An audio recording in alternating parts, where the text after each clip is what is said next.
Alright, hello everyone. I think I'm live? Yeah, okay, I'm live. Sorry, one sec. Just getting things organized on my phone, trying to get a second screen. Okay, I think I'm good now. Alright, hello. Yeah, this is the second installment of the turn-based stream series I got for Terra Mystica Thursday League this season. Yeah, and without further ado, let's just get into some of the games. Alright, so it's my turn in every game. Let's see which one pops up first here.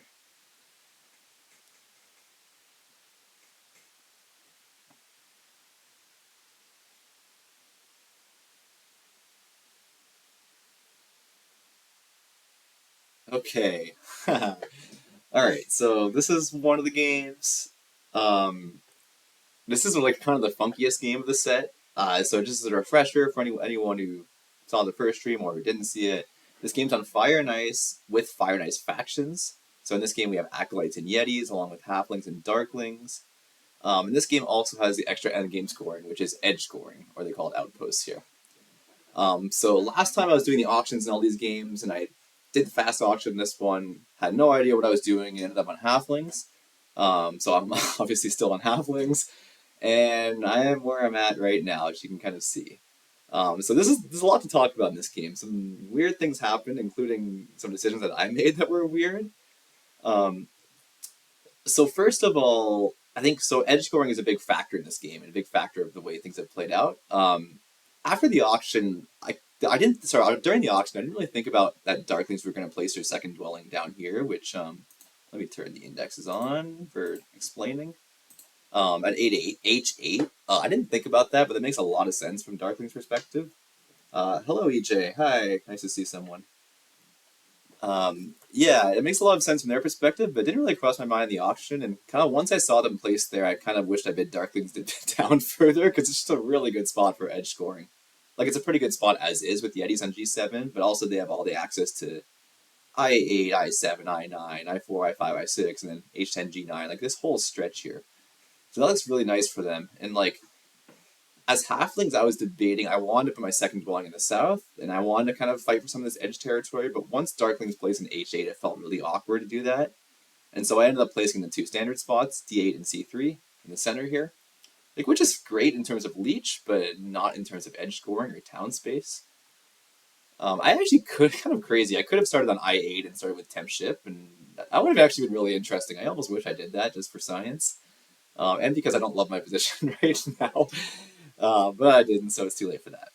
But anyways, in my mind, in the auction, Darklings got a good deal once I saw everything, and that kind of influenced my starting strategy a bit. So I had a lot of options as Halflings here, and for the bonuses, so we're in round one still, near the end of round one, and Darkling started with the Spade, and Acolyte started with the Priest, and I actually ended up taking the 6 coin bonus, because I decided to go for a double temple strategy. But it's kind of crazy that I passed up on worker power and temp ship for that. Like, I don't remember doing that before in the past. So I took the 6 coin bonus and like took the workers action first action. And I kind of thought that was a way to like deny Darklings to slow them down a bit, as well as maybe Acolytes because they like workers. But it was all in the condition that Acolytes were going to take D6 with their first action. I didn't with taking double temple, I knew I was going to be kind of slow to expand and get to my hexes.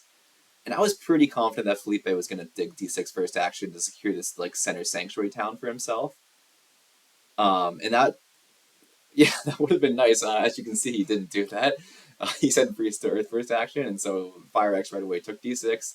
And now I don't feel so great about things because he's probably going to beat me to D5 here, which really hurts my own expansion. So this is a kind of good example of a game where I gambled and lost. But I don't think hope is entirely lost if I can still connect, which is unlikely, so maybe hope is lost. I don't know. But the good thing, so the thing about opening double temple, like I did it as a denial move, but it's also like pretty good for myself. I mean, a little very, very minor thing, but extra 3 points with the track in round one. But it also lets me hit these later dwelling rounds really hard. And I can still hit round 4 digs, maybe not as hard. I won't have an amazing worker economy by that point. Or I'll have a good worker economy by that point, but probably not a lot of banked workers. So I can still hit that with double temple. And the extra priest let me fight cults, which I think is really good with acolytes in the game because they take up a lot of priest spots and then go back down the cult, so the cult end up pretty wide open if you can get priests in there.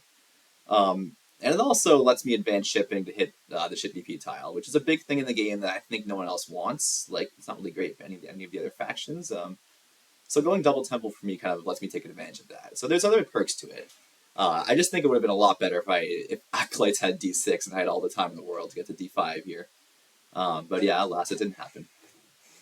I gotta say, I'm pretty surprised though, because I feel like Acolytes would want to have a Sanctuary Town here, and I think their game's a lot more difficult without it. I wonder if part of the logic was the edge scoring idea, and Acolytes are fine with just doing a bridge town up to A5 and A6 and having that be their town because those are edge hexes.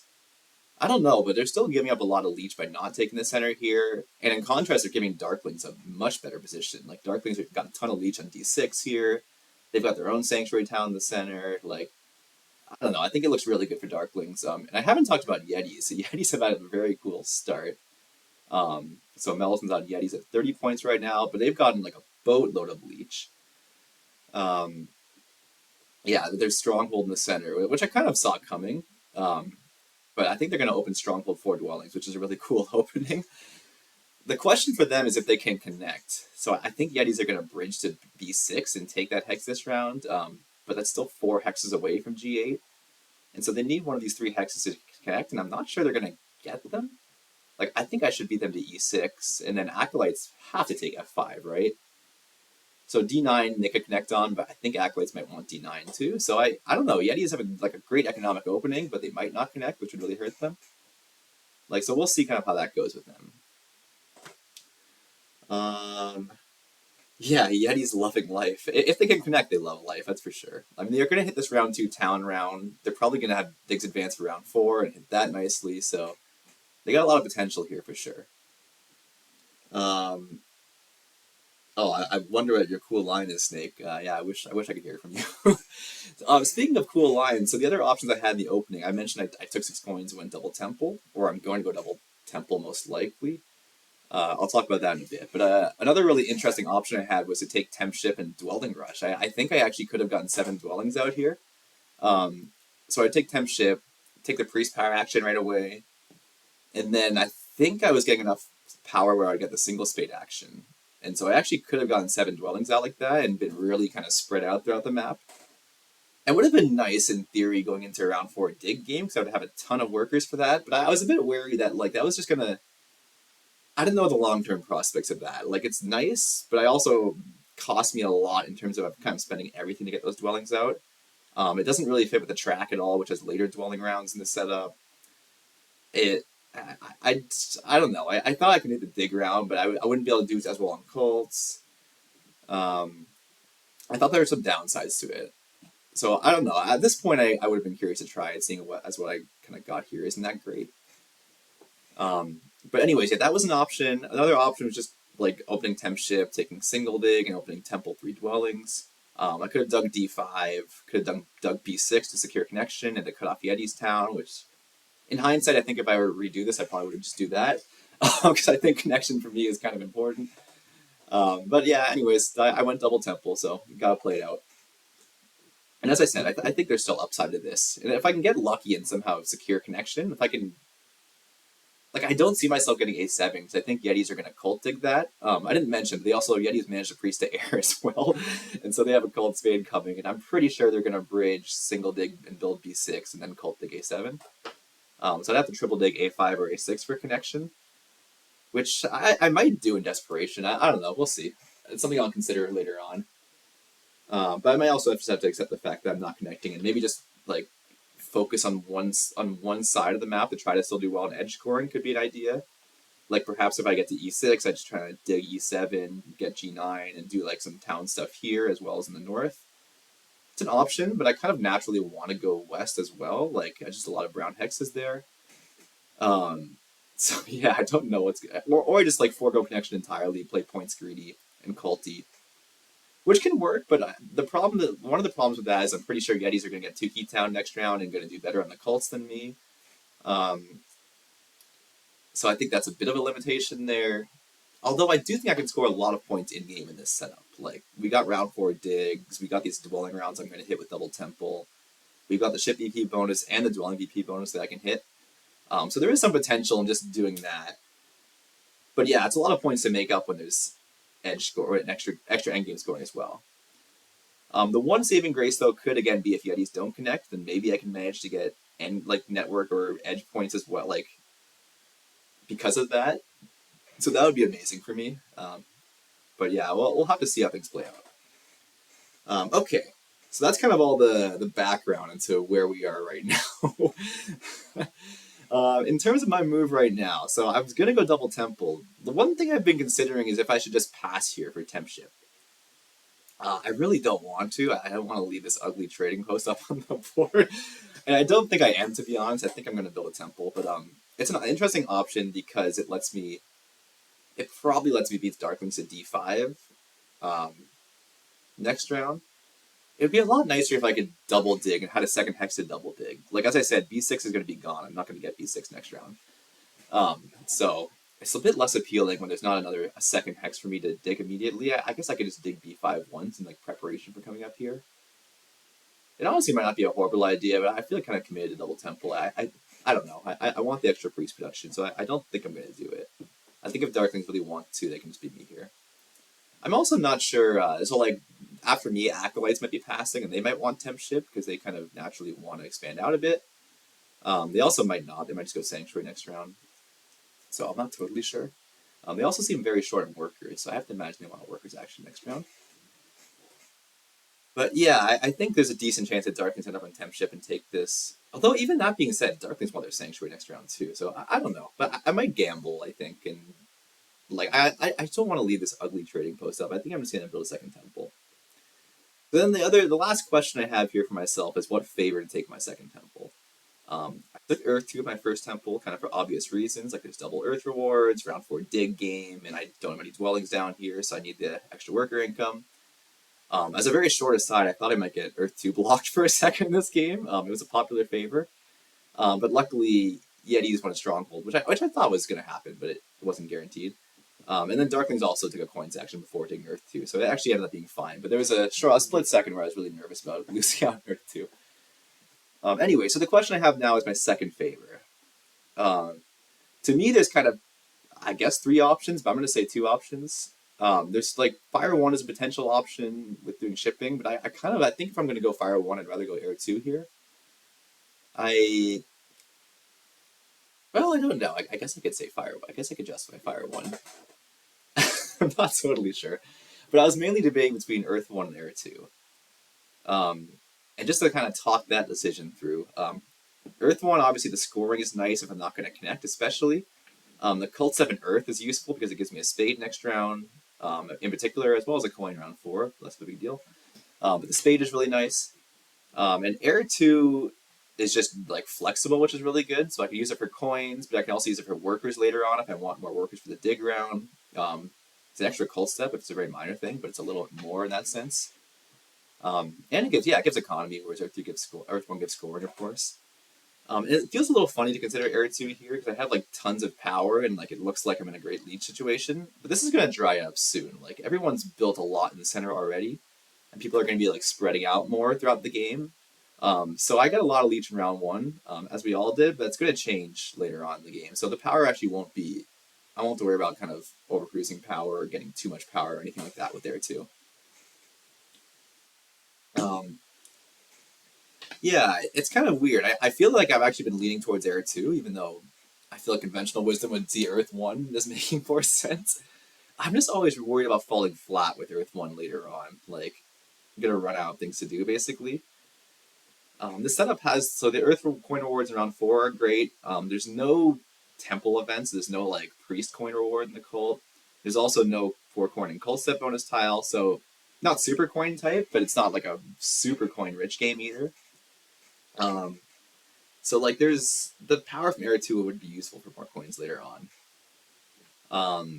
Okay, I'm gonna think about this a little bit.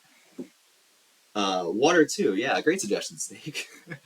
Funny enough, I actually considered Water 2 at first. I was thinking it could be useful. And it would give me a cult step, like, it would help me get the Earth Spade easily. It's not the craziest idea, to be honest, because like Water 2 against Acolytes is kind of nice too, because like extra cult steps are just more points than they would be probably against other factions. I just Maybe it's not the worst decision in the world. But I don't think I need the extra priest that badly. Like I'm going double temple. It's not that important. There's no water spade reward. I don't know. I think you're saying it jokingly, but honestly, it isn't the worst decision. Wouldn't be the worst idea. I don't think. Okay. Well, regardless, I'm gonna. Oh, I just realized I'm gonna build this temple, but I don't know if I'm actually gonna have a chance to pick a favor here because I don't know if everyone has leech auto accepted. So that kind of works in my favor then. If I can delay, I can think about it a little more. I am gonna build the temple. I've decided I'm not gonna jump the gun and pass here. Hey Chris, nice to see you. Am I getting more leech this turn? No, I don't think I am. Acolytes are pretty much done. Darklings are pretty much done building. It's only Yetis that are going to take a bunch of power actions and do stuff, but they're gonna. I'm pretty sure they're gonna build Dwelling on G8 and Bridge, Dig, and Dwelling B6. Um, so no. Acolytes work. They just use their cult steps as spades, basically. I'm not going to give a long explanation right now because I don't want to get too into it. But like, yeah, they dig with cult steps.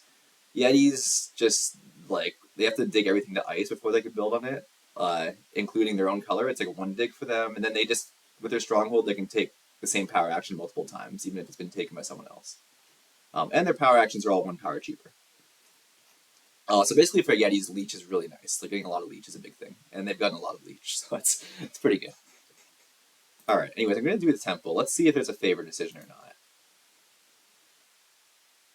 No. Okay. I didn't think about that. That's kind of sad. Oh well. So we're gonna have to wait for. Um, okay, Melsonato accepted the power. We'll have to wait for Felipe to accept the power, which might be a little bit. It probably won't happen in the stream. Um, anyways, I kind of want to take Air 2 because even with Air 2, I can probably take a priest action and send a priest to Earth and get that that's Cult Spade that way. And like I feel like the resources from Air 2 are still worth it, even if I'm not connecting. And it also might let me do some Desperado dig on A5 or A6, which I might consider to connect, which I don't love, but I don't know, it might be worth it.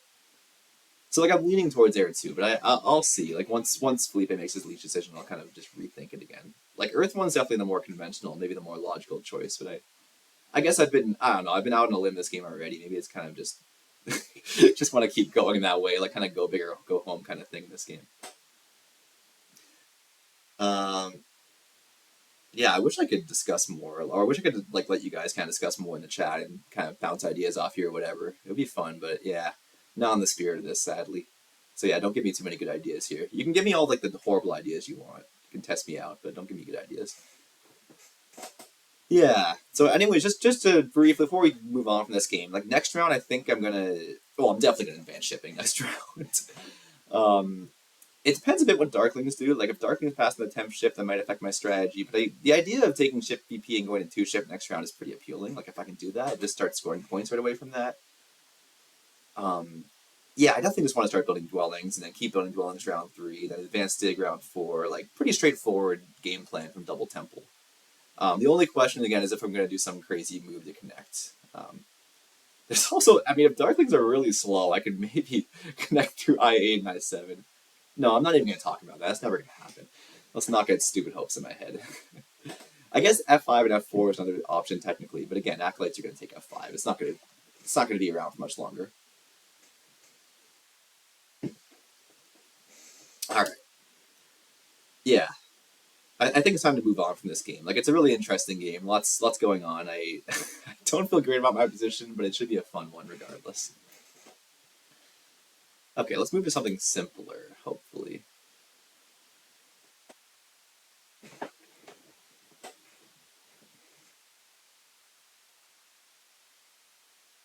All right. So here's another game. This one's on Fjords, and definitely more straightforward. So we have no endgame scoring, no extra endgame scoring, and we just got the standard faction combo in. So no fire and ice factions, no fan factions, nothing like that. Last time again, I did the auction. I ended up on witches at 40. We also have dwarves, nomads, and darklings in the game. And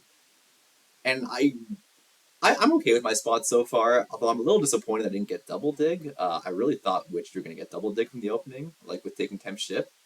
But I didn't, and Nomads ended up getting it with their second turn. I was one power short of my first turn, and I kind of delayed for it.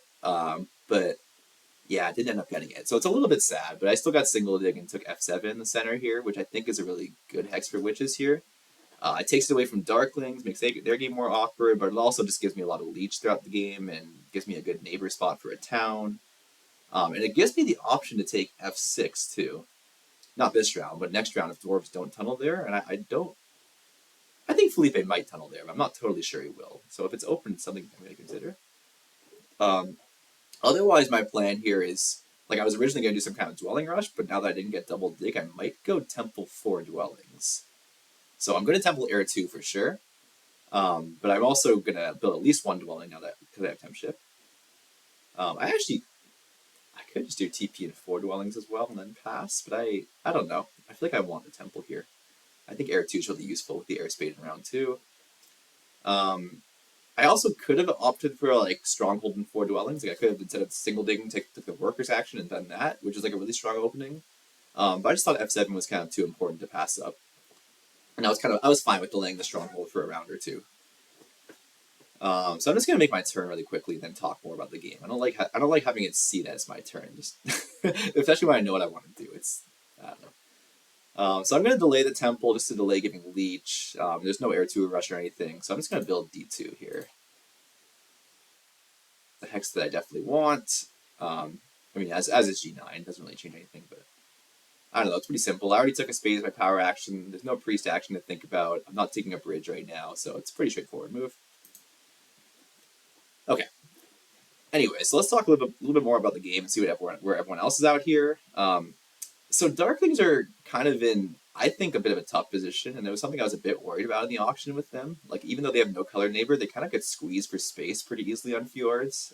Actually, especially when they have no color neighbor. It's kind of funny, but I find they often get, like, they have less options almost, especially with nomads in the game. And as we saw here, George, nomads beat him to h4, which is pretty sad for Darklings because he cuts off this town in the center.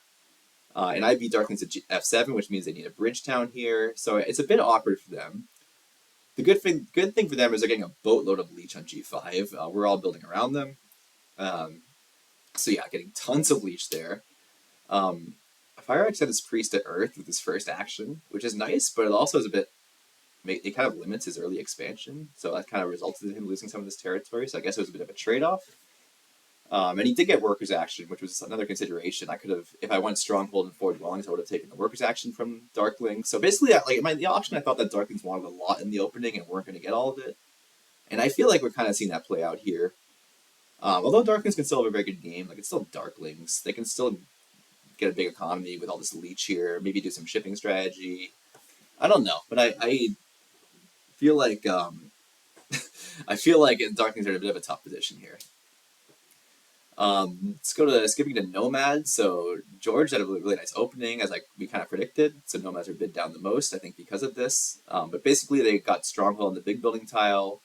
And as I said, they also got Double Dig, which admittedly I didn't see coming in the auction. And George kind of plopped his landscape down in h4, which normally, I'm not... Usually I'd rather build dwellings early than the landscape. But because he has enough spades to open Stronghold and 4 dwellings and still have the landscape, so I think it's totally fine to do there. Yeah, it's a very nice all-around opening for him. He's getting a ton of leech from g5 here. And for me, he's actually getting so much more leech. Wow, he's going to be very behind in points, but with a great economy. Kind of typical for George. This is what I'm expecting of him now with these games. I'll be curious to see when Darklings upgrade g5, will Nomads take the 1 coin, or will they take a 5 for 4? I don't know what I would do. It's not totally clear to me. I'm going to say the 5 for 4 is better, but I'm not totally sure. But anyways, yeah, he's going to have a monster economy this game. He's going to be able to do a lot later on. And there's all the scoring bonuses in this game, so the economy will pay off. The question is if he can make up the point gap that he's in right now. And then looking at Dwarves, so Felipe's on Dwarves, and I thought that Dwarves have potential for a really good game here, but I feel like they've had some... I don't know, bad breaks or tough things happen early. Darklings immediately going priest to earth is a bit of a bummer for dwarves who started with a priest bonus. So I think they would have liked to go priest to earth. They also missed out on all the spade actions, but they did take a priest, and so now they have 2 priests. They might send 2 priests to earth to get 2 spades. I'm not totally sure, But I think the real concern for dwarves is Nomad's stronghold. Like with Nomad's getting H4, they're threatening H3, they're threatening F3, they're threatening. I mean, if dwarves are really slow, they can threaten D4, D5, or D4 and G6 or C6. Like, there's a lot of hexes that are threatened for dwarves. Not to mention F6 by nomads and by like myself as well. So yeah, it's a lot. Dwarves want a lot of hexes and don't have a whole lot of means to do it other than these cult digs.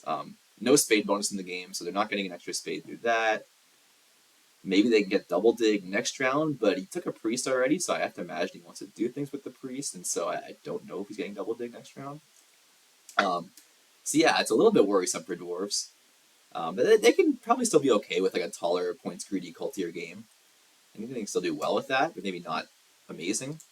And the setup, as I mentioned, is like very economically focused, like with 4 scoring bonuses. So that's kind of like it's fine for them, but these other factions can probably use it, or witches and nomads at least can use that better than dwarves. So I don't know if I love dwarves' position here.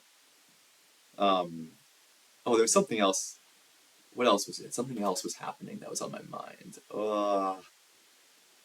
I don't know. There's so much to think about. Yeah. Oh no. Oh, the other thing I forgot, completely forgot in the auction. There was landscapes in this game. I didn't even notice. that's what was on my mind. And so, yeah, nomads placed their landscape.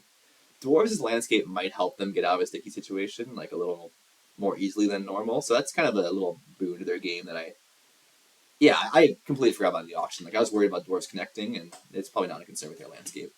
But even if they do connect, I don't know if they're actually getting network points. So yeah, it seems like a bit challenging for them. All right, let's a little peek at the chat. Maybe we'll see another turn. Yeah, maybe. I think it's unlikely in this game. I'm not sure if FireX is awake right now. He's like halfway across the world. So probably not too likely. Yeah, that's kind of an interesting thing with Darklings facing yellow and green is that they really do threaten. The green threatens these blues that Darklings want. Yellow can threaten like H4, or Nomads in particular can threaten H4 for Darklings. So it's kind of a weird little thing where I don't know if Darklings are inherently worse with no colored neighbors than with colored neighbors on fjords. Like that's a strong statement. But there's lots of like unforeseen issues with certain factions in the game. Even Gray, because like I feel like if Gray wasn't in the game, Darklings would consider triple digging G4 and get to G3 that way, or at least that'd be another option for them. But like of course they don't have that option here, so they're just a lot more like stuck.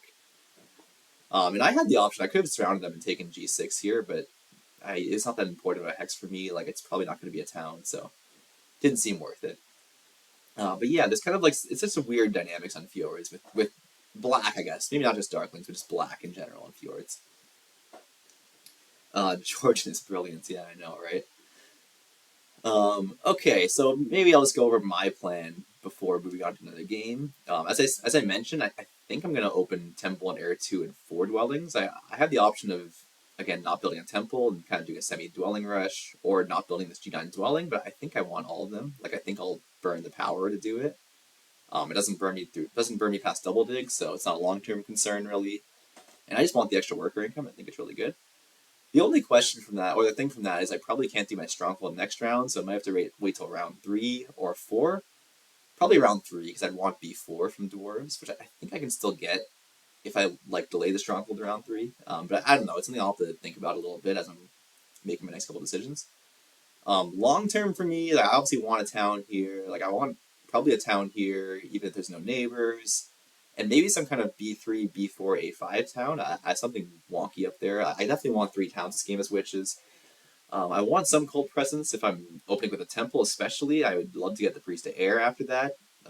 Even if it doesn't give me a second dig, it's going to be lots of power. Or maybe priest to fire. Maybe I go for the worker reward. I don't know. But if I've got a temple round 1, I'll want like some cult presence from that. I just want to build a lot. I don't know. Usual witches stuff. Build a lot, hit scoring bonuses, etc. So yeah, we'll see. I feel pretty good about my position in this game. Like I feel like George's in a great spot, but he's got a lot of points to make up on me, and I think I'm in a pretty good spot here as well.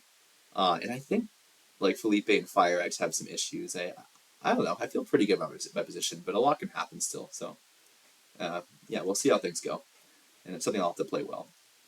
And I mentioned earlier, but one more thing I'll be considering next round is whether to dig F6 or not. If it's open, I'll be very tempted to do it. So yeah, we'll see. Okay, let's move on.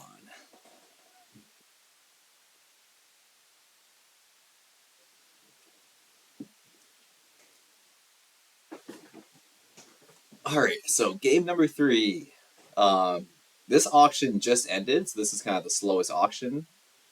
Which is I don't know why it was so slow. Part of it was me just kind of delaying my moves until the stream. I could have moved a little quicker. But anyways, this is a base map game. Base map, base factions, nomads, dwarves, halflings, mermaids. And the auction results are in. So I ended up jumping to nomads at 40. Nelson's at dwarves at 26 points. Felipe's at halflings at 38 points, and then George is at mermaids at 25 points. So we got again yellow and blue and brown and gray, kind of two nice pairs for each other. And yeah, I jumped to nomads for a couple partially because I was just impatient and wanted the auction to end. I kind of reach a boiling point I find with a lot of these auctions, which I think is why I have a tendency to jump a bit early to the 40th faction. And I think part of it's just that I just want to at some point the auction just kind of gets on me, gets on my nerves or whatever. But I was also okay with jumping to nomads at this point. Like I'm starting with a spade bonus being in a fourth seat, and I think I'm gonna hit these. My tentative plan here is to do a shipping spree round 2 and do a bunch of dwellings, maybe on the ship EP bonus. Yeah, I don't know. Somewhat follow the track, somewhat just build a lot of economy. Probably not build a stronghold until maybe round 5, maybe round 6, maybe not at all. Maybe advanced digs later. It's an idea in my mind in this game. Like if I don't go stronghold, I might want to advance digging. I don't know. We'll see. Um, but yeah. Anyways, we're gonna place dwellings. I'm gonna place this F3 one before doing anything else. I'm always going there. And I think I'm gonna place D3, but there's kind of some wonky potential stuff here with the starting spot. So like gray dwarves are gonna go E7 F6. I don't think there's much debate with that. Halflings, I feel like halflings might go double east. I don't know if Felipe will, but there's a possibility they can go double east and leave the center open, which would be amazing for me. Like also another reason like I jumped to nomads was that possibility. But it's kind of tempting for halflings just because of this round 3 dig event. Like it's a lot cleaner for them to get easy expansion in the east, and they can also use the digs more easily in the east. Like I could see justification for doing it. And funny enough, I was kind of looking at. I was just looking through like Felipe's games he's got going on now because I wanted to see if he was going to hit 700. I was curious. And one of the games that's I think finishing up soon, he went double East Darkling. So I wonder if he's thinking about that. And his first dwelling at F5 leaves the option open. So I'm really fingers crossed. I'm really hoping he goes double East here and make my game. I think it would give me a really good deal in the auction. So that's one possibility. Another possibility is just mermaids going vertical mermaids, as I think Jekyll calls it. But basically, with George putting a second dwelling in H4, and that would be interesting because it would potentially cut off dwarves at F4. It would cut off halflings at H5. It would kind of starve me of a neighbor at D3 for a while. Like eventually they would come there, I'm sure, but it would maybe be later than I'd like it to. So that could be an interesting swing in the game. But the downside of it is they might not get any spades. Like I could very well see, or it's definitely possible that halflings start double dig, especially if they go double east. At least they start double dig, and dwarves go single dig. Although I think halflings are going to take the coin cult step bonus and take single dig first action, because that cult step's going to give them a spade on Earth with Earth too. So I think that's a better opening for them. So maybe not, but I think if mermaids did that, they would need to take worker power as their bonus, and I would think that a priest is a better opening for them. Yeah, I'm gonna take a spade, so it leaves the priest for mermaids, and I feel like mermaids with a priest to Earth and Earth 2 look really strong. So I'm kind of curious if George does that. But yeah, I think H4 is a possibility, which would kind of be throw a wrench in things for all of us, really. I don't know if it affects my starting places. I think my first two dwellings are still F3 and D3. Third dwelling is probably G4 just to secure the hex. My eyes light up at E8 because of this little leech party here, but I think I'd rather just have the hex on G4. Like if I'm gonna go shipping round 2, which I think I'm pretty sure I'm gonna go Temple Fire 1 round 1 into shipping round 2. Then I would probably beat halflings to E8. Like I don't think halflings are gonna be shipping early this game. So I don't think there's a rush to secure the hex. The only the craziest world is if mermaids start H4, dig F4, and that causes dwarves to dig E8 kind of in response, so they can. No, mermaids have to dig G3 as well because that would cut off dwarves connection. Then dwarves would go E8 D6 to connect. But I think that's a little far fetched. I don't think that's likely to happen. I don't think I need to worry about that too much.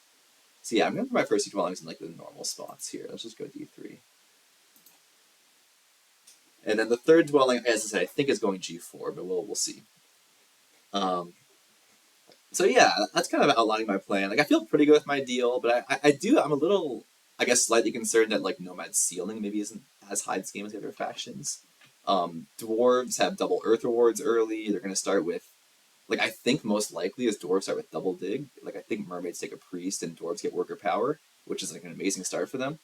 And then they also get a spade with their Earth too. And I think, as I said, halflings would take coin Culsep and single dig here, open temple 3 dwellings and get a cult dig, and maybe hit round 3 digs, which I can't do, of course. And then mermaids, so they go a priest, they can send. I think priest to earth and earth 2 is a really good combo for them, and they can play a culty game and really hit these cult rewards hard. There's also ship BP for them to hit hard, and there's kind of a lack of big building or TP tile for me to hit. Of course, I can hit these other scoring bonuses, so if I can bounce around between them during the game, I should do really well. But if someone else kind of monopolizes the bonuses, I could be start for points. So I don't know. I think there's a little risk to Nomads here. Like I don't like it's a nice start with the spade for sure, but it's not a guaranteed like amazing game for them. I'd like to think I'm winning network, but again, dwarves starting with all these spades is like really good for their own network. The cult rewards are really going to pile up for mermaids later on, so there might be some fight for network. I'm gonna hopefully.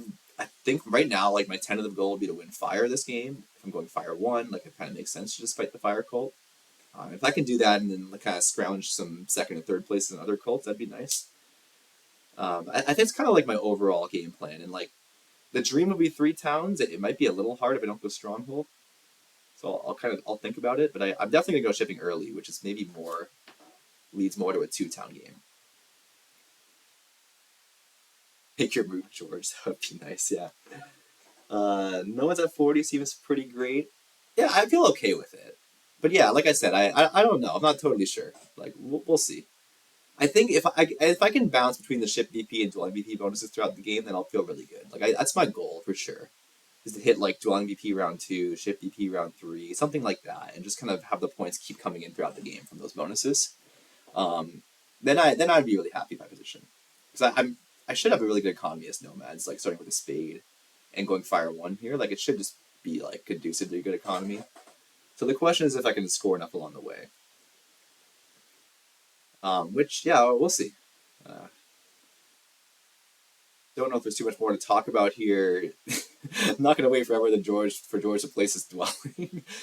I'm going to guess he goes E4, but it's not, again, no guarantee. Like I think H4 isn't the craziest idea here. So we'll see.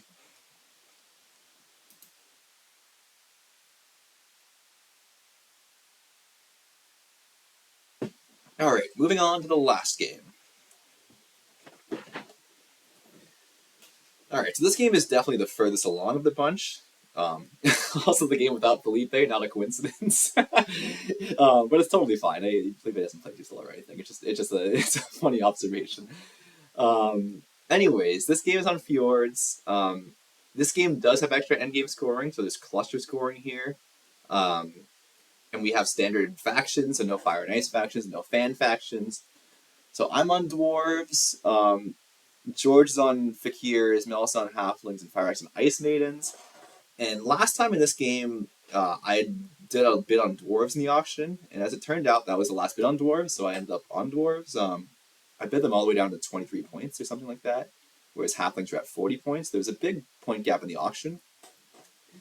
And looking at this game right now, so there was some kind of wild stuff that happened in round 1 that I'll try to summarize.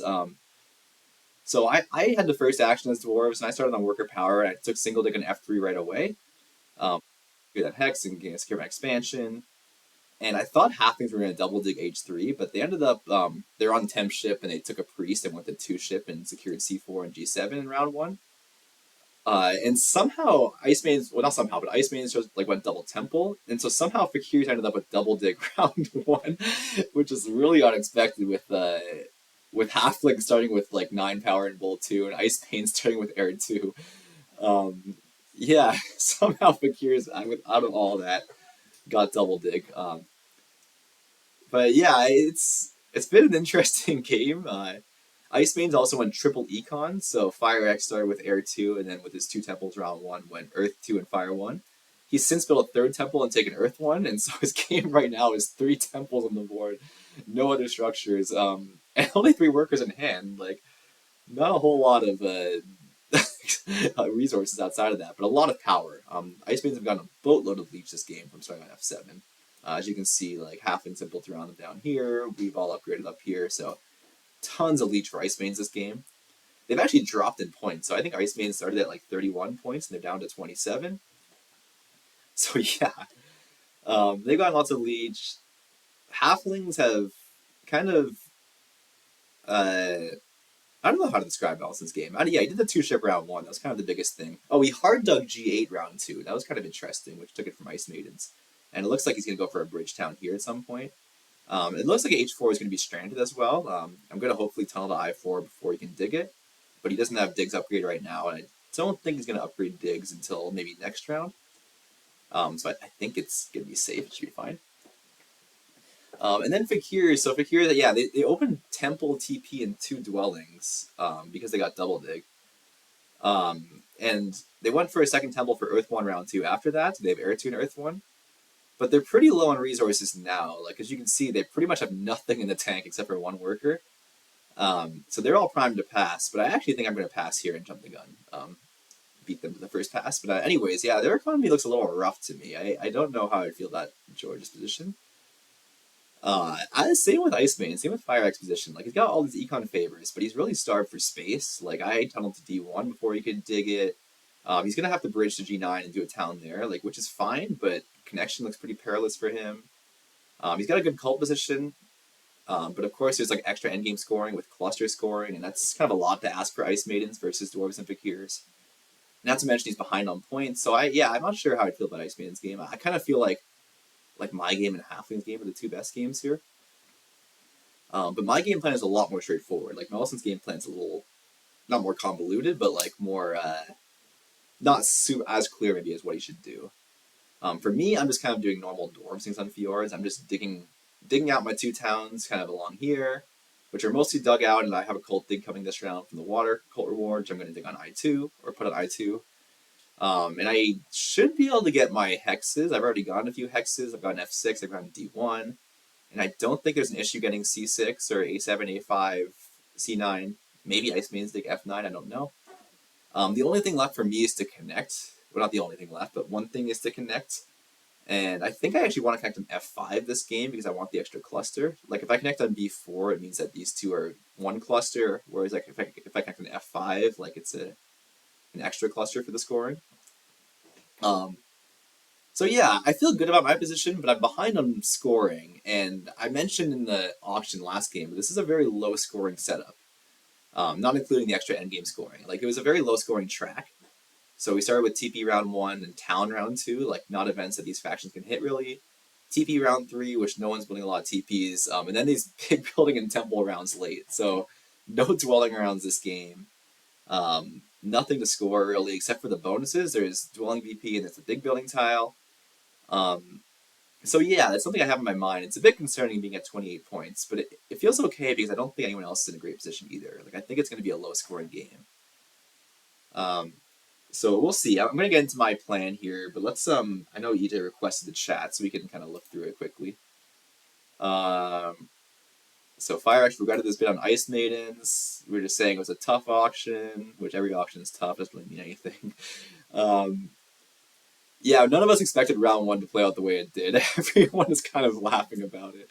Like, Fakir's getting double spade. Ice Maiden's going triple econ.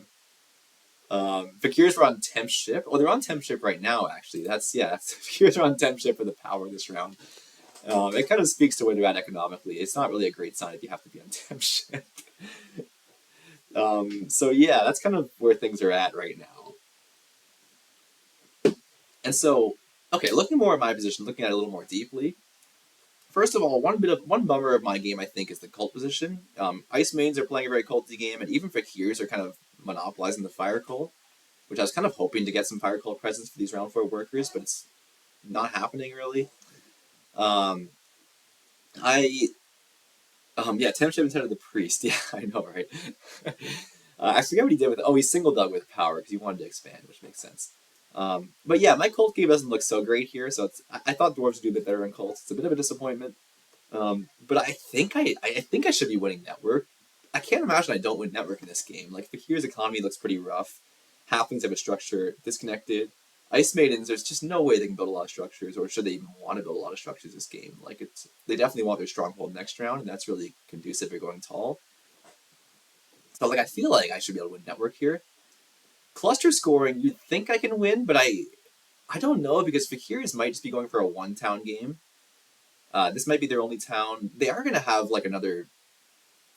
I don't know. It's not going to be perfectly like one structure for a cluster throughout the whole map. Like they're going to have 2 here, and they're going to expand the range at some point so they can fly to E3, G1.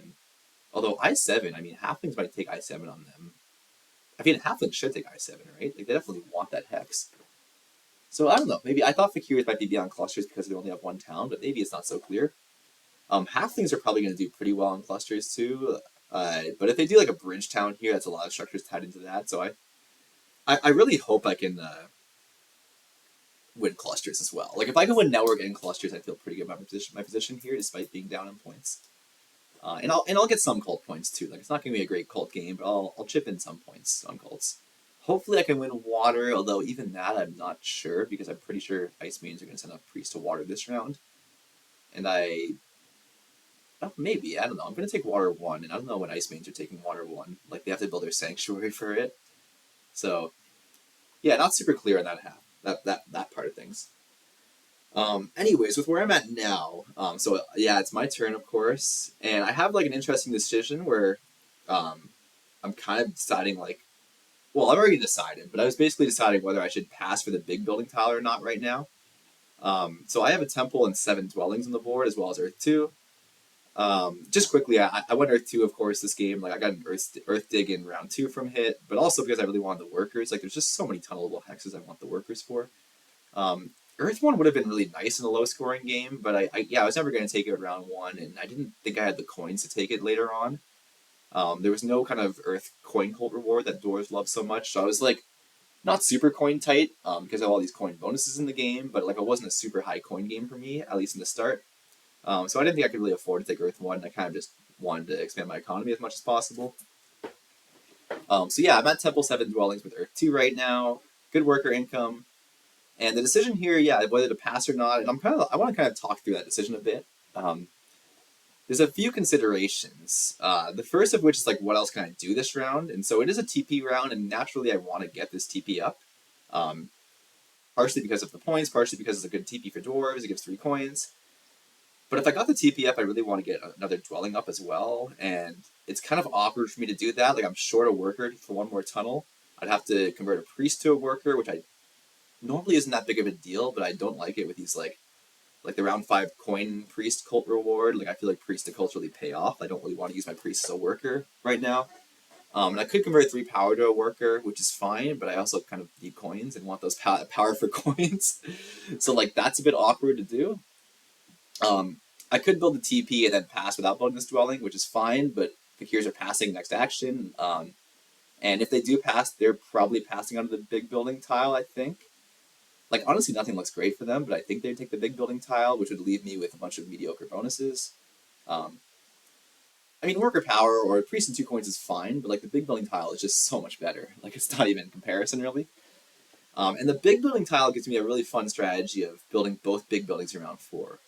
So with the big building event coming up, I kind of want my sanctuary anyways, because I want a scoring favor, and I want to be able to form this town here.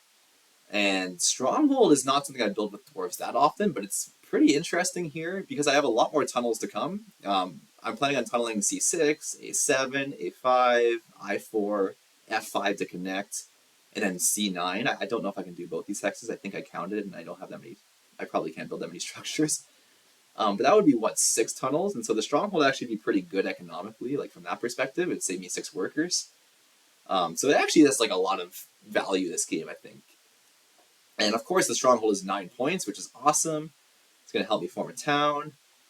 And it's also just fun. Like, that's always part of the factor, too. Like, it's just not something I build too often.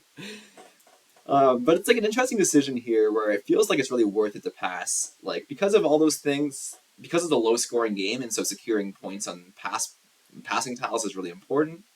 But also because of these 2 workers here. Like, the 2 workers from the big building tile are just, like, so nice. They just really... Like, I have a lot of workers, but I need the workers. I'm going to be building both big buildings next round, want the tunnel, want to build, like, TPs, etc. I mean, I got a lot of things I need to do still. So the workers are going to help me for that. It lets me, if I pass, I can just use my power for a coins action next round, so it's good coin-wise. So I actually think, like, both economically and scoring-wise, like, it's the best players to pass here. The only consideration I would have is if I would be losing territory if I didn't secure it now, like, with the pass, or if I had, like, slow tempo because of that. But I think it's fine. Like, Fakirs just do not have the economy at all to mess with me. Like, and nor do they really, like, want any of my hexes. Ice Maidens are, again, same thing, just really don't have the resources to do anything else other than focus on their own thing. So it would only really be Halflings that could do something to mess with me, but again, they don't have Dig advanced. I don't think he's going to advance Dig this round, or maybe he will once, but he's not going to have any means to do much with that. I mean, Melson's on the Dwelling VP tile, so he just wants to get out Dwellings this round, I think.